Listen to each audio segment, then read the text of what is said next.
حالكم? How are you guys? I'm gonna do the presentation mostly in English. Okay, so the idea behind this, before I start, is that in the beginning of COVID, in April 2020, I posted on the medical school oath batch a video presentation on my accord when we were all, stuck at home, about, a proposal I had for COVID and what to do about it, since everybody was trying, we were trying random ideas like, dexamethasone, azithromycin. This was the first month when everybody was locked down. And it dawned on me, since I was using, I was really into the NMDA antagonistic, stuff that's neuroprotection. It dawned on me, why not the adamantines? Since we started off with amantadine in the 60s, and we started off with memantine as a derivative of it in the 90s. These were antiviral medications far long before they were neurological medications. So what I proposed was, why not try memantine, because it seems a lot of the issue with COVID was respiratory drive. The respiratory drive was being hijacked. So I'm not playing this, I just wanted to go through it. This is back, so 1 month before 2020. I talked about adamantines, and the idea was that memantine is an NMDA antagonist, and what we knew at the time was that COVID enters the body through the ACE2, and you guys know about ACE2 inhibitors, the ACE2 receptor. Essentially, that's the only way it can get into the cells to execute what it's supposed to execute. So what I was talking about back then was that, well, if nicotine people were talking about, is it bad, is it good, does smoking help COVID? If nicotine is an agonist, initially at the nicotinic receptor and at the ACE2 receptor, because it's a downstream modulation, it remains an intrinsic antagonist for the next 4 hours. And they found that smokers had far less symptomology than other patients that had COVID, whether or not it was, given, whether or not it was given at the time. So what I wanted to talk about was a simple idea. Why not antagonize the ACE2 receptor? And our best shot at doing that is through the best and the easiest and the most studied NMDA and alpha-7 nicotinic antagonist, which would be memantine, the Alzheimer's medication. So I went through that and I talked about it. And just if I go through it, I talk about the mechanistics. It's not interesting, it's boring stuff, blah, blah. There's nothing to be substantiated, of course. And then I went on to selegiline and then oregano oil. These are not important. But this would lead on to my part 2 for this. Okay? So consider this. So COVID-19, I called it the dark trickster manipulating the immune system, because it wasn't COVID itself that we were concerned about. The virus is very benign. It was the way it was inducing a cytokine storm in a specific subset of the population and causing the eventual lung fibrosis. But it's not really actually a respiratory virus. So when I say I speak to the medical community, which you fail to see, and what cost millions of lives and millions more in terms of quality of life, in terms of post-viral encephalitis, chronic fatigue, long COVID, as it's known. So, what's the real issue? Attacks where, targets what, how is it cured, and what's left behind? Now, first I would like to start with a simple idea here. Attacks where? Is this really a respiratory virus? It is not. It is not a respiratory virus. It's a neuroinvasive and modulatory, let's say, hijacker. It hijacks the cerebellum and the dopaminergic system to essentially eradicate certain processes, and some people just completely lost their respiratory drive or their ability to breathe. The O2 sats were going down even though they were breathing, and we didn't know why. And that was because it was inherently not a respiratory virus. The lung fibrosis was a sequelae, a downstream effect of what eventually would find out to be neuroinvasive. Now, Attacks who? I was like, snakes and rats can't get COVID, so most of you are fine. This was a quote I read back in 2020, and it's sort of true. So when it comes to who survived, it says something. Now, attacks were for real, like I said, the ACE2 receptor. Without this receptor, COVID-19 and any variant under the sun, Omicron, blah, blah, blah, making a name for it every time, any mutation is virtually ineffective without this receptor. It cannot work. So I don't care, and when I say you guys, again, once I'm talking to the medical community, because they have failed so many people who would have rather died of COVID than suffer the CFS, chronic fatigue, that has come with it, that's being labeled as neurosomatic. So I don't care what you guys decide to call the variant. Without ACE2, it's useful in infecting the cells, as you guys were with managing the disaster with dexamethasone or azithromycin. You know, these drugs that we manage the disaster with are not really that dangerous, and neither was memantine. I thought that why not try it? I mean, like in the next slide, as we'll find out, adamantines, nothing has changed. NMDA antagonists, alpha-7 nicotinic antagonists, 5-HT3 antagonist, sigma-1 agonist. What do we need to, what is relevant from that stuff to what I'm talking about here? The pharmacophore of a alpha-7 nicotinic antagonist would technically be an ACE2 antagonist, which would block any entry. It would completely hijack and turn the virus against itself, is what I was saying in that video, just 1 month after we were locked in. So, amantadine, we'll start with that. Amantadine, it's the prototype adamantane. We all know this, you know. Created in the early 60s. I'm gonna read from the slide and then I'll emphasize. Incidentally and accidentally found to possess neurotrophic factors in a woman with Parkinson's. One patient. It was one patient in 1968. She reported improvement in the tremor, the cogwheel rigidity, all of that, the cogwheel, this kind of sort of like contortions. And they began trials on it, and it turned out it's not just a very bad influenza medication, because resistance, you know, built up right away, and it's pretty much ineffective as an antiviral now. It's also an extremely effective neurotrophic and neuroprotectant. At the time, we didn't know that. Symptoms worsened upon her cessation of the medication, so the era of the adamantines began. So what I initially thought was, okay, we have this new virus, we know all of a sudden how it enters the body. We know that it enters the body. What does it do? It's very simple, it's very straightforward. But for some reason, everything was shut down.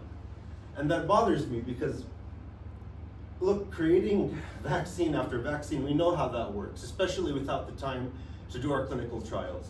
And for the establishment to be satisfied with something as radical as an Alzheimer's medication to be used as people, hundreds of thousands of people are dying right in front of us, I don't think it's too radical to give memantine or amantadine a try. So, you know, EPS, fatigue and MS, energetic deficits and chronic fatigue syndrome, who Jay Goldstein, really, may his soul rest in peace, one of my heroes, who really was the only person to identify the neurosomatic patient is akin to somebody who is basically hijacked after his initial infection, the initial excitotoxicity caused by that neuroinflammatory microglial storm left behind a disaster. And forever do they have to deal with what that disaster initially was, the initial insult. So that's what I was concerned about with COVID. And lo and behold, memantine came. It's a successor to amantadine.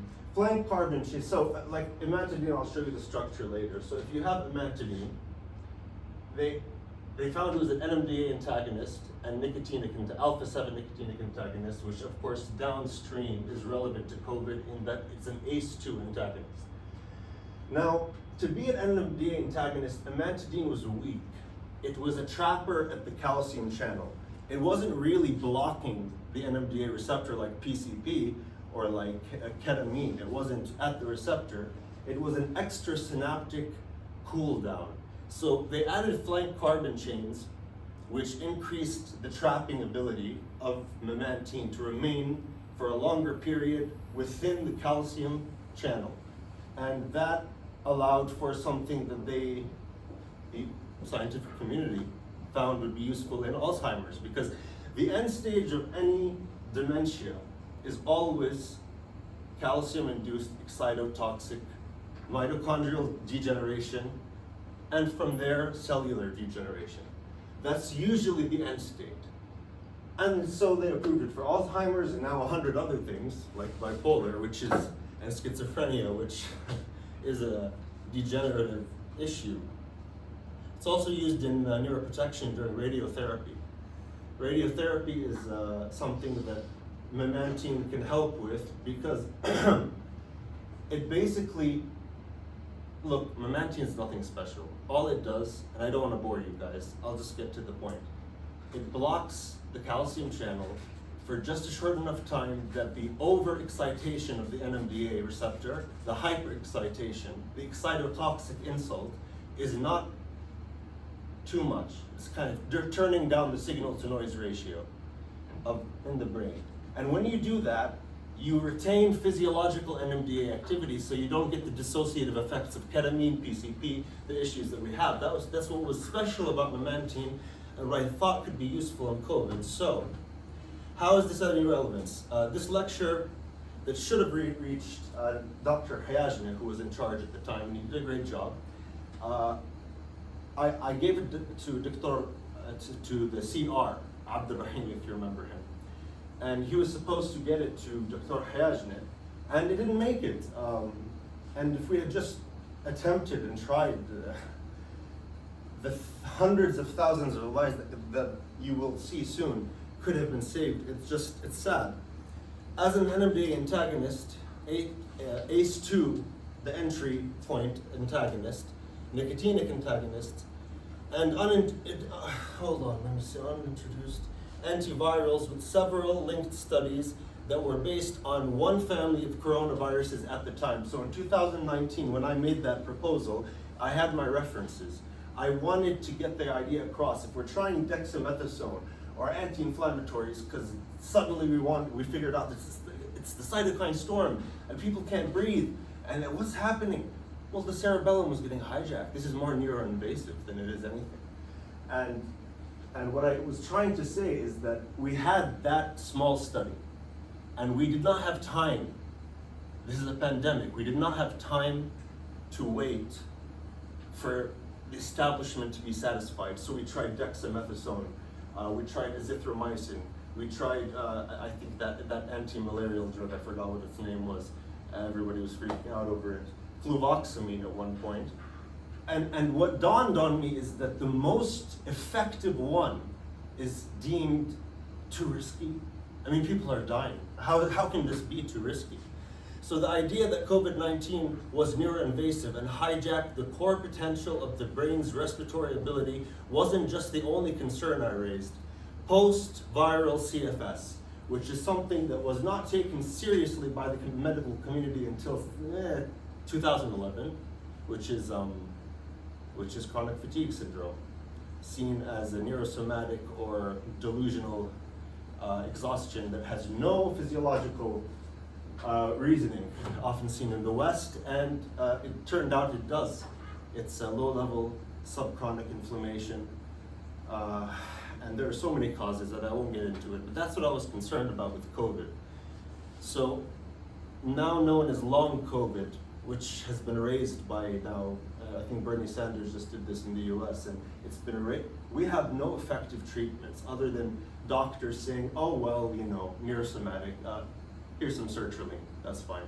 It's neurosomatic, here's some gabapentin, pre-GABA, anything it's dismissed, but now so many people are suffering. So many people have been zombified by this virus. It's frustrating to see how a medical community that is so competent could ruin so many lives because of their complete disregard for what we could have done in terms of just trying one or two different medications. Which brings me to the point. These two, specifically memantine, pose a threat to the virus unlike any other pseudo-defense mechanism shrouded by either incompetence or a malevolent Trojan horse to make sure everyone was exposed to spike proteins and immune response necessary to exert the offense on humanity. The thing is, the Moderna vaccine, if you remember, the Moderna vaccine began causing psychosis. And these are all, by the way, I could not fit them here. All of my references are in a whole other file. The Moderna vaccine caused psychosis in patients that were either euthymic or already sick, and people were like, well, what the hell's happening? Lo and behold, they found out that, well, let's try antipsychotics. That didn't work. Well, what's happening? It's a neuroinflammatory storm. It's a cytokine storm. It must be something different. And so when we found out that the vaccine and the illness itself were leaving behind something that was dehumanizing, as I call it, the species, and I'll explain later why, we just couldn't come up with anything. But then the case studies began to come in for Moderna and for long COVID, but after the damage was done. The threat is simple. Memantine turns the virus against itself, protects against the acute and subchronic neuroinflammatory cascade. All of this can be, I know that this is not conjecture, this is not 2020 anymore. All of my references are there, and I'm not, at this point, it's sad that I even have to consider that.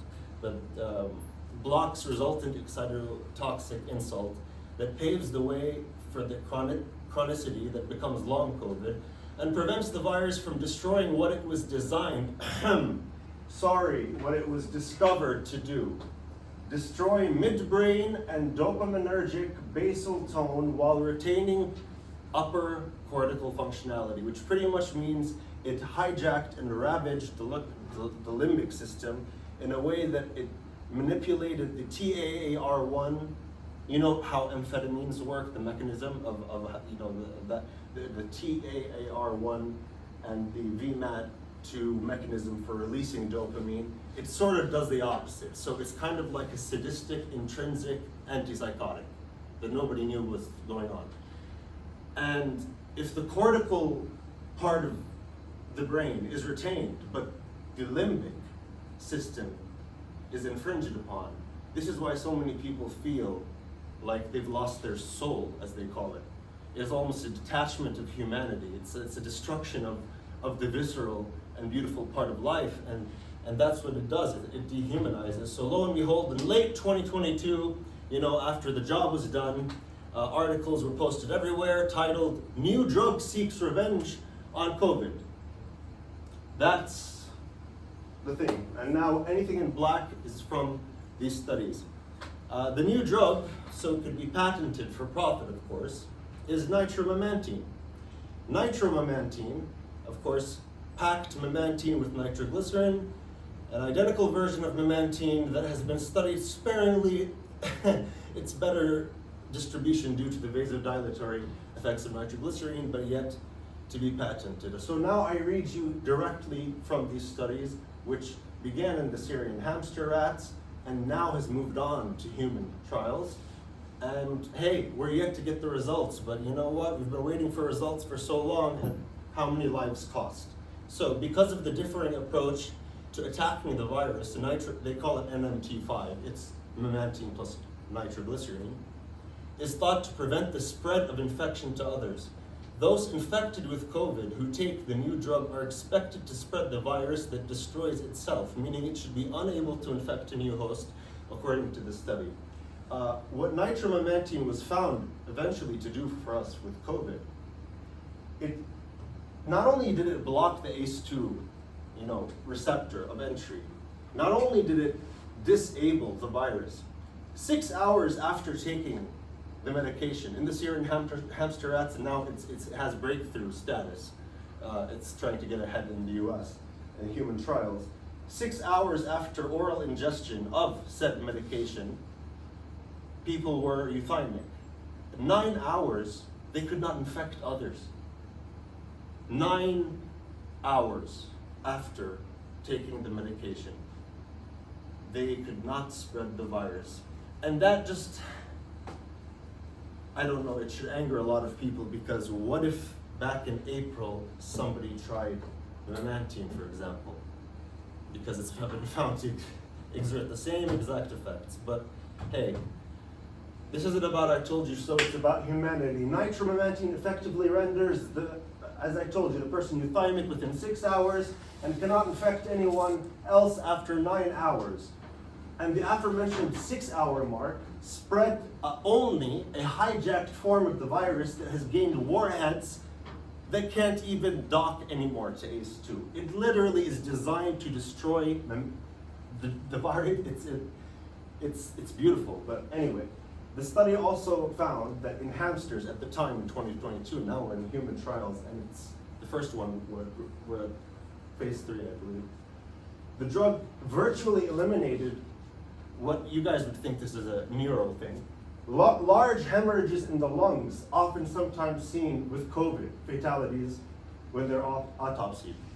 It significantly reduced inflammatory response in hamsters that took it as compared to hamsters that did not. What's more is that nitromamantine, and this is what's important, and what I iterated in the 2020 little video of mine, is that nitromamantine, it targets the virus in a way that no vaccine that has to keep being updated, shoving it in really makes it worse. It targets it in a way that all of them are rendered complete, we're done. So it's highly effective against COVID variants, alpha, beta, gamma, delta, omicron, unicorn, blah, blah, blah. It doesn't matter. It reduced the ability of the virus to replicate in the host and transmit to others by up to 95%. In that study, and in studies after, which brings me to a visual. That's COVID, of course. Spike proteins, we know, that's why it's called coronavirus, kind of like crown.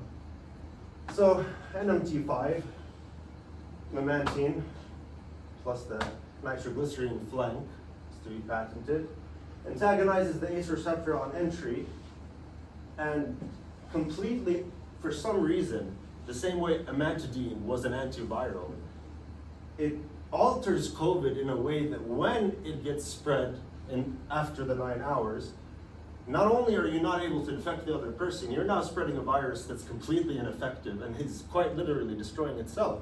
So if in this visual, this would dock here in the very same way as you guys, I'm sure, have seen zinc used in the US, zinc lozenges. Dr. Tarifi, I think, Dr. Aline, I don't know if you guys, Dr. Abla, I don't know, they use zinc lozenges in the US to antagonize the entry. Yes, to antagonize, the entry of the cold. But here, we're literally destroying everything about COVID within 9 hours, and it's just an entry antagonist. So I want to talk about long COVID, because now, it's not about death anymore, it's about the people who wish, and I don't say this lightly, wish they died rather than having contracted such a thing. For those who have contracted I'm going to read directly from the slide because I expressed it there. So for those who have contracted post-viral chronic fatigue syndrome, long COVID in this case, noticeable dopaminergic deficits in the nucleus accumbens and critical reward centers dubbed as passion centers are seen. Anything along, I'm just frustrated because had this been, anyway.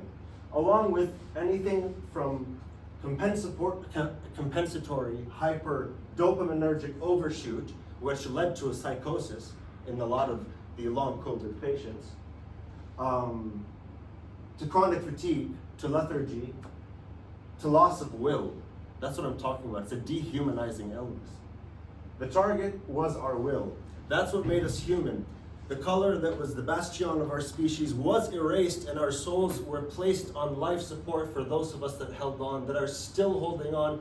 Basic internal cognitive emotive survival has become a monetized monopoly, a sick game that slowly took something beautiful in our lives taken for granted, to thrive down to simply survive, and for many to barely be alive.